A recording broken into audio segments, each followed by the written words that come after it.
योग वशिष्ठ महारामायण सुनते रहने के लिए हमारे चैनल को सब्सक्राइब करें और बेल आइकन जरूर दबाएं।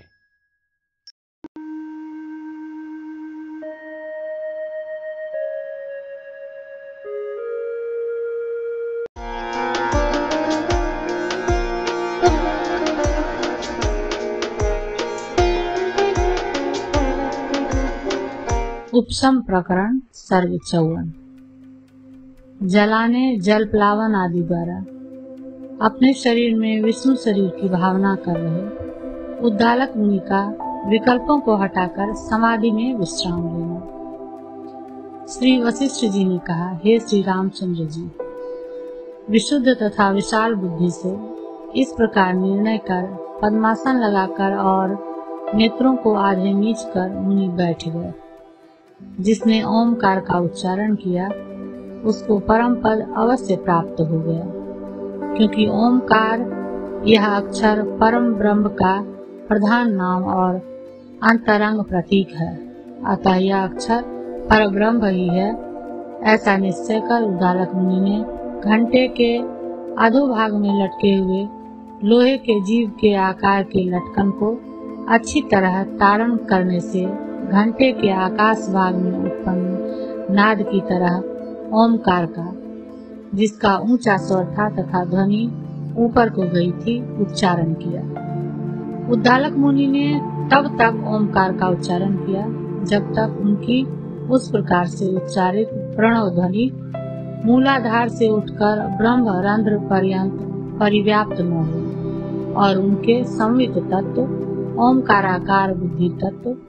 और जीव तत्व जीवाख्य चैतन्य यानी अंतःकरणावच्छिन्न चैतन्य अर्धमात्रा के उच्चारण के बाद यानी अर्धमात्रोच्चारण का उपशम होने पर जो निरंश कूटस्थ चैतन्य ब्रह्म चैतन्य अनुभूति में अभिव्यक्त होता है, उसी ब्रह्म चैतन्य के अभिमुख न होगा। निर्विकल्प समाधि की स्थिति की योग्यता की सिद्धि के लिए पहले उसी प्रणव द्वारा स्थूल देह का शोषण अर्थात सुखाना, दहन जलाना, दुष्ट भस्मांश का निरसन दूर करना, आप्लावन छालन, दूसरे दिव्य शरीर का निर्माण आदि प्रणव भावना से संपन्न है। अर्धमात्रा सहित औकार ओकार मकार रूप 3 अवयव वाले प्रणव के प्रथम अंश उदात्त आकार का उच्च स्वर से तार भाव अभिव्यक्त होने पर बाहर निकलने के लिए उद्यत प्राणों द्वारा मूलाधार से लेकर ओष्ठपुट तक शरीर को ध्वनित करने पर रेचक नाम वाले प्राण निकलने के क्रम में जिस प्रकार अगस्त्य ऋषि ने जल पीकर समुद्र को रिक्त कर दिया था, उसी प्रकार समस्त शरीर को खाली कर दिया। अर्थात उद्दालक मुनि ने रेचन द्वारा शरीर को सुखा दिया। मुनि का रेचित प्राणवायु कहाँ ठहरा, इस पर कहते हैं, जिस प्रकार पक्षी घोंसले को छोड़कर आकाश में घूमता है, उसी प्रकार उनका रेचित प्राणवायु शरीर का त्याग कर ब्रह्म की भावना से अभिव्यक्त हार्द रस से भरे हुए बाह्याकाश में स्थित हुआ। निरंतर ब्रह्म भावना से क्या हुआ, यह कहते हैं, प्राणों के निष्क्रमण और संघर्ष से हृदय में भावना द्वारा उत्पन्न हुई जलती ज्वालाओं वाली अग्नि ने जिस प्रकार उत्पात पवन से पैदा हुई दावाग्नि शुष्क वृक्षों को जला देती है, उसी प्रकार उनके सारे शरीर को जला दिया। इस प्रकार प्रणव के प्रथम अंश में जितनी यह पूर्वोक्त अवस्था हुई, सब भावना से ही हुई, हठ से नहीं हुई, क्योंकि हठ योग से अर्थात बलात्कार से प्राणों को बाहर निकालने में मूर्छा मरण आदि का भय रहता है। इसके अनंतर दूसरे उकार अंश के अनुदात स्वर से गंभीर उच्चारण के समय प्रणव की समस्थिति होने पर प्राणों का निश्चल कुंभक नाम का क्रम हुआ। वे प्राण न बाहर थे, न भीतर थे, न अधोभाग में थे, न ऊर्ध्वभाग में थे और न दिशाओं में थे, बांध में रुके हुए जल की तरह संक्षुब्ध थे। अग्नि शरीर रूपी नगर को जलाकर बिजली की तरह क्षण भर में शांत हो गई। बर्फ की तरह सफेद रंग वाली शरीर की भस्म दिखाई दी। जिस अवस्था में शरीर की निश्चल एवं श्वेत हड्डियां मानो कपूर के चूर्ण से सुसज्जित सैया में उचित सुख से सोई हुई सी भावना से मालूम पड़ी। आंधी से उड़ाई हुई हड्डियों से युक्त वह भस्म श्री महादेव जी के भस्म धारण रूपी व्रत वाले की नाई प्रचंड वायु ने तपस्या से त्रिशरीर की तरह अभक्ष अपने शरीर में लगाई अर्थात उड़ाई। प्रचंड वायु से उड़ाई हुई वह हड्डियों से मिली हुई भस्म क्षण भर आकाश को ढक कर शरद ऋतु की बादलों की तरह कहीं चली गई। इस प्रकार यह जितनी भी अवस्था पुड़ों के दूसरे अंश में हुई सब भावना ही हुई, हठ से नहीं हुई, क्योंकि हठ योग दुखद होता है जैसे कि पूर्व क्रम में बताया गया है। इसके अनंतर प्रणव के उप शांति प्रद तृतीय मोकार क्रम में अर्थात मकारोच्चारण के समय में पूर्ण करने के कारण प्राणों का पूरक नाम का क्रम उत्पन्न हुआ। यद्यपि रेचक, कुंभक और पूरक समग्र प्रणव के ही साधन सिद्ध हैं, तथापि रेचक में प्रथम भाग का ही विस्तार किया जाता है, कुंभक में मध्य भाग का और पूरक में चरम भाग का, अंतिम भाग का, क्योंकि कंठ से निकलते हुए प्राण वायु से कंठ स्थानीय अकार भाग की ही अभिव्यक्ति होती है। संकुचित हो रहे ओष्ठों के उकार भाग की और ओष्ठों के संपुटित होने पर मोकार भाग की अभिव्यक्ति होती है। मोकार भाग की अभिव्यक्ति के समय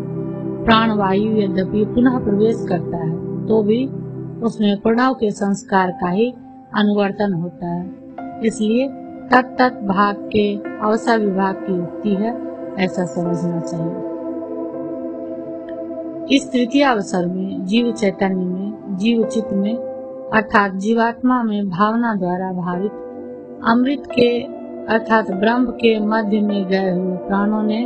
हिम के स्पर्श की तरह सुंदर शीतलता प्राप्त की। इस प्रकार गगन कुश में स्थित कुहरा शीतल मेघ भाव को प्राप्त कर लेता है, उसी प्रकार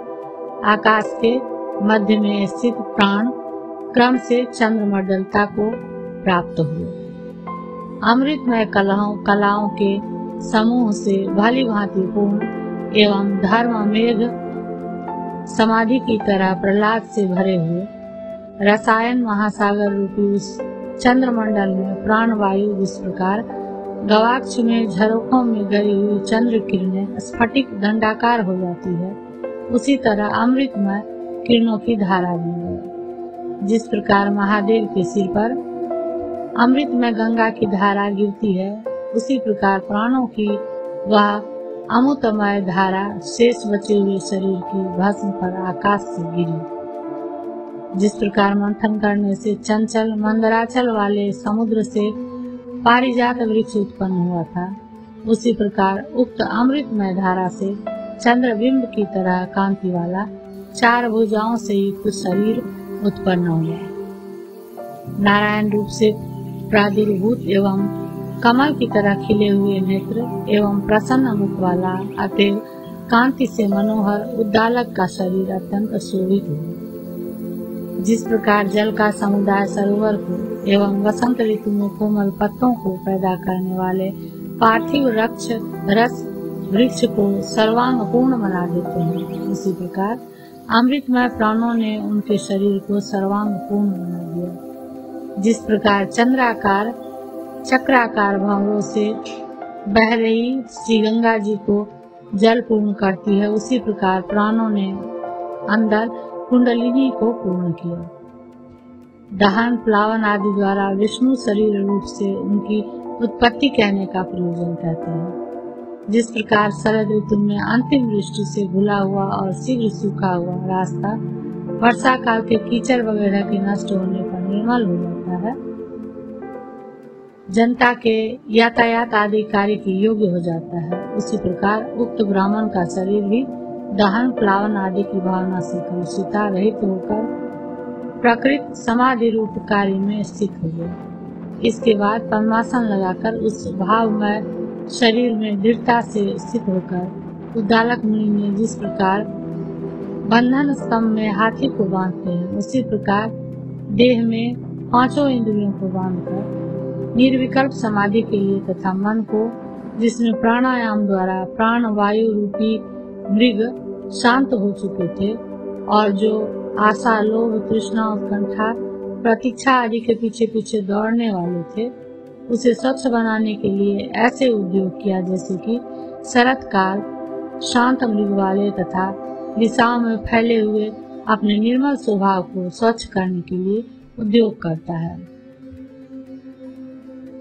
परंतु इस अवस्था में जिस प्रकार ढीले गढ़े हुए अश्व आदि बांधने के घंटे को अवश्य आदि से अश्व आदि से खींची गई रस्सी उखाड़ कर खींच लेती है, उसी प्रकार पूर्वानुभूत घर, खेत, पुत्र, मित्र आदि की चिंता ने उनके मन को दूर आकृष्ट किया। जिस प्रकार अति शीघ्रता से बह रहे जल को पुल अर्थात बांध रोक देती है, उसी प्रकार उन्होंने गृह, पुत्र, मित्र आदि क्षुद्र विषयों में भागते हुए उन्मत्त व्याकुल मन को विवेक बल से निर्मल बनाकर रोक दिया। जिस प्रकार संध्या काल निश्चय आंख की पुतली के सदृश भ्रमणों से युक्त कमलों को संकुचित कर देता है, उसी प्रकार उन्होंने निश्चल पुतलियों से मनोहर एवं दोनों पलकों के मिलने से सघन केसों से युक्त पक्षुओं वाले नेत्रों को आधा नीच लिया। जिस प्रकार चक्रवर्ती का प्रशस्त जन समय जगत का पक्षों वाले नेत्रों को आधा खींच लेता है, जिस प्रकार चंद्रवर्ती का प्रशस्त जन समय जगत का कल्याण सूचित करने के लिए शीतल, मंद और सुगंध वायु उसके जन्म देश में सम अर्थात न अति वेग से और न अति मंद चाल से बहता है, उसी प्रकार उक्त ऋषि ने मौनी होकर प्राण अपान के वेग को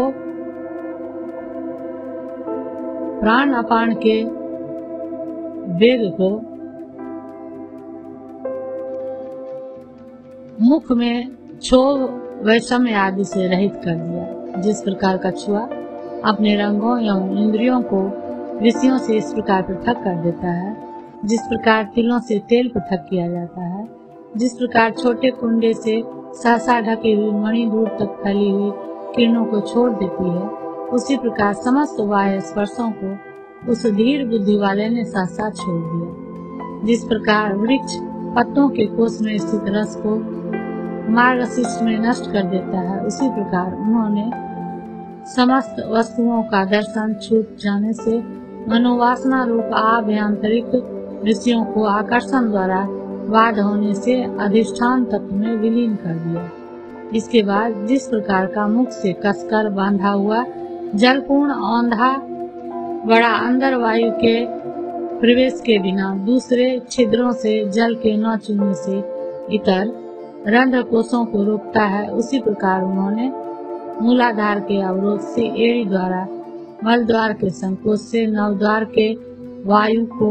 रोक दिया। जैसे मेरु अपने रत्नों के प्रकाश से पूर्ण एवं कल्प वृक्षों के पुष्पों से सुशोभित अतएव विशद शिखर को धारण करता है, वैसे ही उस धीर ने अपने आत्मरूपी रत्न के प्रकाश से प्रकाशित तथा प्रसन्न मुख रूप कमल पुष्प से सुशोभित एवं रजोगुण तथा तमोगुण से अनावृत कंधे को धारण किया। जैसे हाथी पकड़ने वाले लोग विंध्याचल के गड्ढे में युक्तियों से वश में किए हुए उन्मत्त हाथी को पकड़ लेते हैं, उसी प्रकार उन्होंने एक विषय में धारणा, ध्यान, समाधि रूप संयम के प्रति उन्मुख एवं प्रत्याहार रूप उपायों से वश में किए हुए मन को हृदयाकाश में धारण किया। जिस प्रकार शरद ऋतु में आकाश निर्मल सौम्यता को प्राप्त करता है, उसी प्रकार उन्होंने क्षोभ आदि विहीनता प्राप्त करके निर्वात एवं परिपूर्ण समुद्र की अचल शोभा को हर लिया। भाव यह है कि धारणा द्वारा आत्म ध्यान में पूर्ण विश्रांति प्राप्त की। जिस प्रकार सामने उड़ते हुए मच्छरों को वायु दूर उड़ा ले जाता है, उसी प्रकार ब्रह्माकार चित्तवृत्ति में विक्षेप करने के लिए विपरीत भावना से उठे हुए विकल्पों को उन्होंने दूर भगा दिया अर्थात नष्ट कर दिया। जिस प्रकार शूरवीर पुरुष सामने आए हुए शत्रुओं को रण में तलवार से काट डालता है, उसी प्रकार आत्मज्ञानी उद्दालक ने अपनी इच्छा अनुसार बार बार आ रहे विपरीत भावनाजन्य विकल्पों को दृढ़ मन के द्वारा नष्ट कर दिया। विकल्पों के समूह का उच्छेद हो जाने पर उन्होंने अपने हृदयाकाश में चंचल काजल की तरह काले तमोगुण की अधिकता से उत्पन्न अंधकार को देखा, जिसने विवेक रूपी सूर्य को आच्छन्न कर दिया था। उन्होंने पवन के काजल के समान सत्व गुण के उद्रेक से उदित ज्ञान रूपी प्रकाश वाले अंतःकरण रूपी सूर्य से उस तमोगुण रूपी अंधकार को भी शीघ्र अच्छी तरह नष्ट कर दिया। जैसे रात्रि संबंधी अंधकार के शांत हो जाने पर कमल उदित हो रहे सूर्य से युक्त प्रातः संध्या को देखता है, वैसे ही उद्दालक ने तमोगुण रूपी अंधकार के शांत हो जाने पर मनोहर तेज के समूह को देखा, अर्थात उन्हें सत्व गुण के अनुरूप तेज पुंज का भ्रम हो। जिस प्रकार हाथी का बच्चा स्थल कमलों के वन को छिन्न भिन्न कर देता है, उसी प्रकार उन्होंने उस भ्रम को नष्ट कर दिया। शंका, उन्होंने उक्त भ्रम को सत्व गुण के विरोधी रजोगुण आदि से नष्ट कर दिया अथवा और किसी से। समाधान, जिस प्रकार पिशाच बर्तन में भरे हुए रक्त को अत्यंत वेग से क्षण भर में पी जाता है, उसी तरह वे तेज पुंजात्मक भ्रम को शीघ्र पी गए, अर्थात अधिष्ठान तत्व का साक्षात्कार होने से उसका बाध हो गया। रजोगुण आदि द्वारा तेज पुंज का नाश नहीं हुआ। जिस प्रकार सूर्य के अस्त होने पर रात्रि में तालाब की तरंगों से चंचल कमल बंद हो जाता है, अथवा जिस प्रकार उन्मत्त घूरता हुआ शराबी रात्रि में नशे से निद्रा को प्राप्त होता है, उसी प्रकार उस मुनि का चंचल और घूरता हुआ मन तेज पुंज के उपरत होने पर विषय का लाभ न होने से निद्रा में डूब गया। जिस प्रकार वायु मेघ पंक्ति को दुष्ट हाथी नील कमलिनी को और सूर्य रात्रि को छिन्न भिन्न कर देता है, उसी प्रकार उस मुनि ने उस निद्रा को भी शीघ्र छिन्न भिन्न कर दिया। जिस प्रकार सूर्य के प्रकाश की ओर दृष्टि लगाए हुए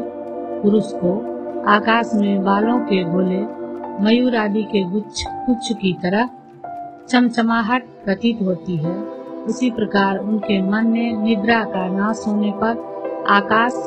विविध रूप वाले हैं ऐसी भावना की। जिस प्रकार मेघ कमाल पुष्प को, वायु कोहरे को और दीपक अंधकार को नष्ट कर देता है, उसी प्रकार मुनि ने स्वच्छ स्वभाव वाले आकाश में देखे हुए नाना रूपों को भी नष्ट कर दिया। जिस प्रकार निद्रा भंग हो जाने पर शराबी विक्षिप्त सा पागल सा हो जाता है, उसी प्रकार आकाश के पूर्वोक्त भ्रमात्मक ज्ञान का नाश होने पर उस मुनि का मन मूढ़ अर्थात मोहाक्रांत हो गया। जिस प्रकार सूर्य संसार से रात्रि द्वारा उत्पन्न अंधकार को हटा देता है, उसी प्रकार इस विवेकी ने उस मोह को मन से हटा दिया। इसके अनंतर तेज अंधकार, निद्रा, मोह आदि से रहित मन किसी अनिर्वचनीय अवस्था को प्राप्त करके क्षण भर के लिए शांत हो गया। हे श्री रामचंद्र जी, नहर द्वारा खेत में पहुंचाया गया सरोवर का जल खेत को भरकर पुल अर्थात बांध से रुककर जिस प्रकार नहर द्वारा लौटकर उलट प्रवाह से फिर स्थान पर सरोवर में आ जाता है, उसी प्रकार मन क्षण भर विश्रांत होकर पुनः शीघ्र बाह्य प्रपंचाकार वृत्ति को प्राप्त हो गया। उसके अनंतर सुवर्ण जिस प्रकार नुपुर भाव को प्राप्त करता है अर्थात नुपुराकार में परिणत हो जाता है, उसी प्रकार पूर्व में ध्यान आदि से चिरकाल तक किए गए अनुसंधानवश और समाधि में किए गए अनुभव द्वारा रसास्वाद के कारण फिर वही आकृष्ट हुआ चिदाकार वृत्ति को प्राप्त हो गया, अर्थात चिदंश प्रधान सविकल्प समाधि के रूप में परिणत हो गया। इस प्रकार सविकल्प समाधि से क्रमशः ईंधन शून्य अग्नि की तरह दिन पर दिन क्षीण हो रहा उनका मन क्षीर नीर के समान चिदेक रस बन गया। इसके अनंतर जिस प्रकार घड़े में स्थित पंकिल जल का पंख जल के सूख जाने पर घट भाव को प्राप्त करता है अर्थात घट से संबद्ध हो जाता है, उसी प्रकार अपने